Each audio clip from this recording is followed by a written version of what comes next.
Hello guys and girls, welcome back to another episode on the Falcon YouTube channel. Hope you're all doing really well. So we're back with another student sit-downs. So really excited today. So we have the pleasure of having Ashley and Harrison. So welcome. Thank you. Yeah, really excited to have you both on there and just talk about journeys. We have Jake as well. Hey guys. So you've seen Jake on the YouTube before. So we thought it'd be a great opportunity just to catch up. We have the Christmas spike tonight. So we always want to, really tap into their stories and see what's their goals are and what they're focusing on. So we really want to get into that. I think Harrison, we'll start off with yourself. How you finding it? You've been over to the UK. Is this the first Previously, time? no. So 2016, I think, was the first time I was over here. But I was here for 2 days and kind of ran. So Yeah. I think it's the weather that threw me off a bit. Yeah, back to Oz. Yeah, pretty much. So where are you based in Oz at the minute? I'm 5 hours inland from Sydney. Nice. So pretty much in the middle of nowhere in Australia. Mhm. Not a whole lot going on, which in a sense is a good thing and a bad thing at the same time. Mhm. But yeah. And you're working away for a little bit. You're doing sort of. Not necessarily. So I work out in the mining industry in Australia at the moment. A lot of that in Australia is fly in, fly out, but I have the benefit of being home every day, so I pretty much live close to the mine site, which is nice. So it means when I do have time off, there's not a whole lot of travel time, but again, there's not a whole lot to do, so there is sort of challenges there and trying to stay focused on trading and things. I'm sure you've gone through a lot of hurdles. Definitely. Yeah. Definitely. And what about yourself, Ashley? I live in Australia as well, on the Sunshine Coast. I joined Falcon back in March and it's been quite the journey. I work full time and I have 2 little kids, so I guess for me just juggling it all is probably, I wouldn't say a struggle, but it's it's my journey and my challenge at the moment. Yeah. No, that's awesome. And Sunshine Coast, that is the one place I didn't go to. You need to. Yeah, so I've been to Brisbane, I've been to the Gold Coast. How far is the Sunshine Coast from, is it more Brisbane way? So north of Brisbane. North of Brisbane, yeah. That's the one place I didn't go to. I just love it. You need to. Yeah. It's a lot nicer than the Gold Coast. Is it? Yeah, definitely. Yeah. Less crime? Yeah. Best party atmosphere. Yeah. No, I'll definitely check it out. In Australia, I still need to see Perth, I still need to see Melbourne. No, I'm excited for it. And so you never, this is the first time you actually learned trading, wasn't it? So you've Completely. Back in March, I didn't even know what a pip was. And when I kind of reflect and look back, it actually blows my mind that now I can take great trades and trades that fit my trading plan and how far I've progressed from absolutely nothing. Can credit to the Foundation series because it taught me everything. Did that help a lot? 100%, from scratch. And that's always good feedback for us. Yeah. How do you find the progression? Because a lot of people, and I've been in the same situation, you've come so far, but when you don't look backwards, you feel like you're not doing as much, or you could be doing more or progressing quicker. You have to look back. Yeah. Yeah, totally. What about you, Harrison, with you? It's interesting for me because I signed up and I've been trading for about 3 or 4 years, I think we said yesterday. Yeah. And for me, I'm sort of guilty in a sense of absorbing all the content and not actually, applying, taking trades and all that sort of business. But again, coming back to the excuses folder that we talked about yesterday, as soon as you said that, I put down work, tired, travel, things like that, because I already know pretty much the excuses that I'm making myself.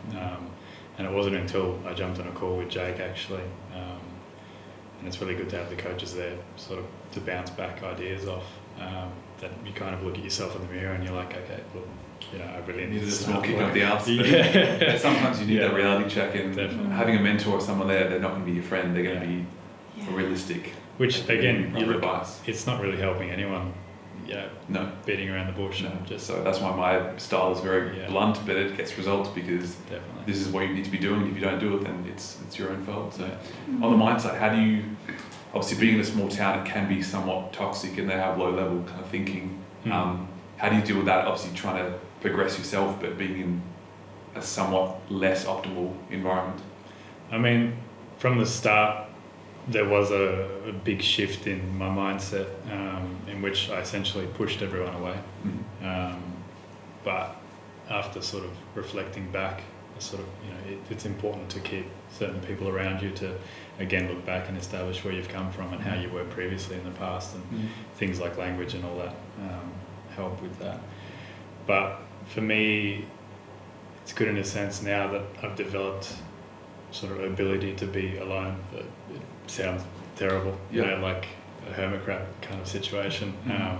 But I mean, I can be alone for a week, 2 weeks, 3 weeks, and I have no issues with that now. So, whereas in the past, before my journey started, I could really it's a good skill to have, because a lot of people, if they have alone time, they're Netflix, watching TV, and if you are alone, there's no one keeping you accountable. So if you can actually make sure, okay, this is what I've got planned, I'm going to do this. A lot of people procrastinate, so it's a good It's one. funny you say that, because if I do, watch a series on Netflix or something, and I know I should be putting in the work in the background, you get that feeling of guilt. Do you know what I mean? And it's good to have that in a sense. It is good to switch off sometimes. So like tonight, for instance, it's completely. Because a lot of people do that. They almost go too hard, and they don't look after themselves. They lead to burnout, and again, that's obviously not optimal. So, what about yourself? Like, a lot of people struggle full time and trading. What's it like full time plus kids plus everything else, and study for some part of it? Yeah, I finished off my master's degree at the start of my trading journey, so I've had a lot on my plate, but I guess I really try and see the positives. Like, having kids really, it forces you into a routine and structure. Like, I can't hit snooze. Like, I'm up at 5 a.m. because my kids need me, and then you work trading around that. It's definitely possible. I think living in Australia is actually to my benefit, because I don't really need to trade the Asian session. So, when I go to my job during the day, like, I can kind of not switch off, but I don't have that anxiety, like, oh my God, I'm going to miss trades. But on the other side, like, after I finish work and I pick my kids up, it's like I get home and it's like I know you say trade in the zone and learn in the zone, like, it doesn't happen. But I've, come up with strategies to work around that and my situation.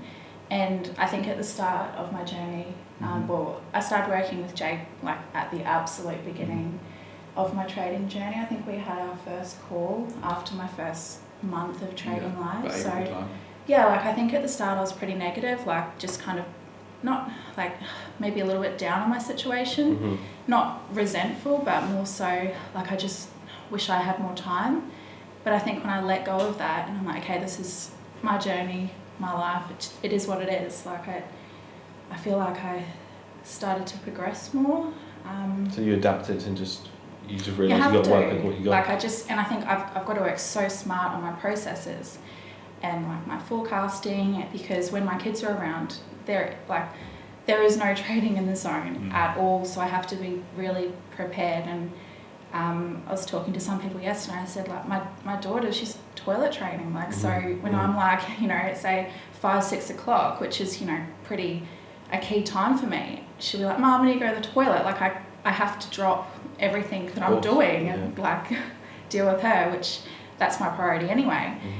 But I think accepting that I'm going to miss trades, but missing one trade will not make me, it won't make or break me. Exactly. And this is just my journey right now, and it's not always going to be like this. As long as I'm making those small tweaks, like it'll pay off in the long run. And that goes back to, and that's when you started progressing quite well, was you come from a point of being overwhelmed and it's like there's so much going on to, okay, well, what can I control? And then these are what I control. It's only a small part of your day, but the time I can control, this is what I'm going to be doing in that. I think it's a big leverage. I think that most people, they can learn for a period of time and have so much free time, but then actually not do anything. Where you usually find that when you're strapped for time, you're so focused in the time that you have, because 100%. you appreciate how important that hour of peace is to just this is the time for me to focus and get the most out of what you want to do. I use it. I think I've turned it around and I actually see it as an advantage, because 100%. I have to use time blocking. I have to be on top of my analysis. I have to think about when I do my forecasting, so I usually do it like around 9 to 10 at night after my kids are asleep, and then get up really early and kind of set my alerts and everything before they wake up. But like I have to do that, otherwise I'm not on my game, and then it will affect my trading. It's almost like the kids are keeping you accountable. They are. But then obviously the opposite end for yourself, where Yeah, you've gone from no spare time to you that you have 5 days off, a week off when you're not working. Yeah. So for her, it's like using time efficiently, right? Yeah. Because she only has those small windows, whereas me, it's trying to say to myself, look, you don't need to, drive 8 hours to Brisbane or something to get out of this sort of small town. It is okay to stay there. It is okay to stay alone. So, And it's especially in the mining industry where people work very stressful jobs, they'll work a week straight and say, okay, because I've worked so hard and I deserve some time off. They have 7 days off, and it's like, okay, the first 2 days I'm just going to chill. The last 2 days you obviously get ready to go back to work. So you only have 2 days off in the middle of the week to get work done, pretty much. and then you waste the whole week. Yeah. But I think I've come from a sales career before, and I had pretty much essentially a Sunday off, and that was my chill out day and try and get everything done at home. So for me, going from a 6-day week to where I'm working essentially 1 week on, 1 week off, it was a big changer for me, and looking at the time that I can now allocate towards trading and then being efficient within those hours, that's important. So. It also shows, because obviously you have a different journey as well, you can be successful and everyone has a different routine or different kind of situation. Yeah. It's just about adapting your own environment to what suits you. Yeah, just make use of what you've got. Yeah. There'll be people that blame the time zone, they blame this, they blame that. You just have to adapt to what you can blame everything though, can't you? Yeah. You can blame the weather. It's Everything. raining outside, so I'm not going to place this trade, and not put in the work. But yeah, you really got to look yourself in the mirror and say, look, am I in this for the long run or not? So, exactly, and just be patient with it. Yeah. What do you think is the biggest thing that's going to help you? From my personal view, I think accountability will be huge for you, because you know the strategy, you know the style, you know what it is. I think accountability would be huge for you. Yeah. Is there anything else that you'd say that you'd need to work on? I think a lot of the routine-based talks that I've had with Jake in the past around sort of work and things like that, trying to figure out the details, whether I trade before I go on shift for 5 days or whether I just stay out of the markets. That's something I'm still trying to refine myself. But again, how you said you can't get angry at yourself for missing trades because you're at work. Like once you're at work, you allocate those hours, and you're being employed by someone, you're getting monetary benefit from that. So, I mean, you've got to provide value in that sense. We miss trades all the time, even at full time. I've missed 3 trades. Yeah. I've got all the freedom in front of me. But you're still, you're so successful. It doesn't, missing a trade is... It does not mean nothing. Yeah. And it's okay sometimes we will dwell on it for maybe a minute, for example. I brought it up again, dollar Swiss. Dollar Swiss. Didn't take the trade which I'd normally take, but it's true. It happens, but it will not change a thing. And the only time you think that it does change a thing is because you have a belief that that's that one trade that's going. And this is a question for you, Harrison. You've traded a style before where you probably do have that feeling where if you don't get that one big trade, it's almost like, that I might not get that trade again. How does it feel now on the other end where you see a magnitude of opportunities, but then still learn how to filter it and not just take loads and loads of trades? It was interesting because at the beginning I come from a sport resistance sort of style. So coming into Falcon, I remember closing a position down for I think 3.5% because I looked left and I saw resistance, and it went on to run to 7 or something. So for me that was So watching one of your trade recaps, I think you scaled in around the correction because I obviously didn't know what it was back then. Yeah, because now you can see it's a hover to break out. Yeah. So once you see it, you can't really unsee it, which is something that's great. Another thing that I found, let's say if I'm going to be on shift, is even just marking up structure or forecasting, and then being able to clock back in after a couple of days or even that afternoon and see that prices actually moved in the way that you forecasted it. So you get little sort of confidence boost in there that the strategy does play out. It's a good point. Rather than saying I'm off work for 3 or I'm working 3 days, I can't look at charts. If you forecast and say this is what I think is going to happen, you can come back and be like, okay, that did occur. Yeah. It boosts your confidence, and you can actually, when you do have time off work, that helps you kind of carry up to that. You need to build that sense of clarity and confidence that you really know what you're doing. And I think when people really do grasp the strategy, they have that. And that's the one thing for us. When somebody comes into the community, they have all of the tools to succeed. The way you look at the structure, there's no sort of grey areas of that didn't work, this didn't work. It's very, very clear and concise. It's consistent with what we do. So that makes us feel good knowing that if you just do it for long enough and you focus on your processes, you will crack it. And the penny drops for everybody are different. You know, you've not been trading that long, but you're fully committed. I mean, you've flown, both of you, flown all the way from Australia to come here to surround yourself with people. Yeah. You're both looking forward to tonight. 100%. Yeah. Should be. Yeah. Hopefully we don't get too wild. It's going to be a good way to celebrate because Yeah. 2020 is coming up for a big year financially, the way that the markets look. And this is one thing that myself and the coaches always talk about. You know, we've gone through, it's not so much a tough year because we don't want to call it a tough year just because there's been more corrections. This is the market, and it's almost, if we label it a tough year, it almost makes it bigger than what it is. The market impulses, it corrects. So there's always going to be cycles of corrections. But the great thing is if you're learning through that period, then you're going to be, people are going to be in for a treat when the impulsive phase come in. What are your sort of thoughts And on the that? best thing is like going to the boot camp, both of you yesterday, you're now prepared for 2020. Yeah. So what's obviously your biggest takeaway just going back to the boot camp? Yeah. A lot of it for me was the psychology behind, you know, entering, exiting trades, and even the trade management, how you guys went through sort of trying to be as strategic as possible without taking in, you know, obviously any emotion once you are managing a trade. Not going to the 15-minute chart. It's not managing. not going into, so, the 1 minute next. But that for me, and listening to, because everyone's come from a different sort of background, different experiences, and we all have different sort of challenges. And like you said, everyone's busy, everyone's dealing with a lot of things from all angles of life. So it was interesting hearing questions that maybe I had not thought of asking before, but writing down a note after one of you guys answers. So. And that's the good thing. Like when you get a room of people, everyone has different questions, and you may not think of a question until someone asks it. It's like, actually, I did want to know that, but I didn't know I needed to know that.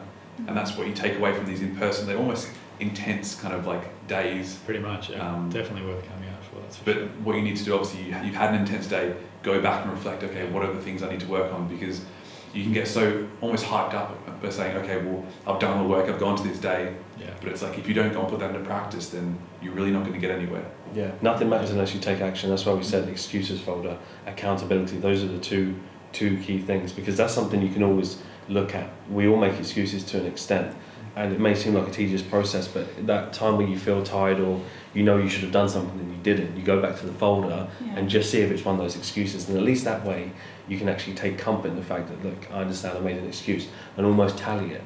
Like we said, just actually tally it, and over a period of that you will see that reduce and reduce and reduce, and your results will improve because you're doing what you need to get done. And that's really leads to some motivation where last month, like I was making all these excuses, you can actually see, as you said before, progression by looking backwards and say, okay, well, I feel kind of crap at the moment. I look back and it's like, well, I was so much worse off last month. I'm actually making progression. In 2-3 months' time, I'm going to be in a completely different position. Yeah, So, every month I am blown away. When I do Which that. is, for me, having someone who's never traded before in March, now doing relatively well for a new person, like it took me 4.5 years, it took you similar.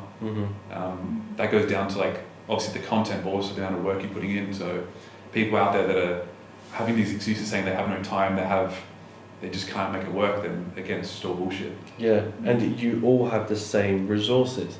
That's what's crazy. That all of the content is right there. It's how you use that and use your time and adapt. It's definitely a perspective going into the content as well. Yeah. Because obviously from our point of view, looking at people that as you said, the content's the same, but these people do well, these people kind of struggle. And for me, it comes down to mindset. These people go in saying, well, I'm going to do a little bit of work. If I don't get the results, I'm going to walk away. Where the people that break through is like, okay, well, I'm going to make this work regardless of what happens and how much work. If it takes you 2 years, I'm okay 3 years, with you're that. okay. Yeah. But when I got involved, it's like, okay, well, my degree's 5 years long. If it takes me 5 years, so be it. For yourself as well, like you've been training a while, so it's not, you don't just give up after 2 years. But it's about how well you know yourself as well. Do you know what I mean? Like, and at the start of the year, I thought I was putting in the effort. I thought I was there. Would watch every Sunday market breakdown, midweek market review, trade recaps, and all that. And I thought I was present and ready to go. But then you look back, and and it's about what you obviously. It's the accountability where if you're almost going through the motions saying I'm watching the content, I'm being busy, but it's like I'm not actually being productive. You're not progressing. So if someone's there looking over your shoulders, even if it's another community member saying, well, you said this week you'd get this done and you haven't, like why not? It makes you feel uncomfortable, so you have to get that work done. Oh, 100%. But it is, you look at yourself in the mirror and there's no one else you can blame but yourself. Exactly, and that's why having people around you in the community is so key.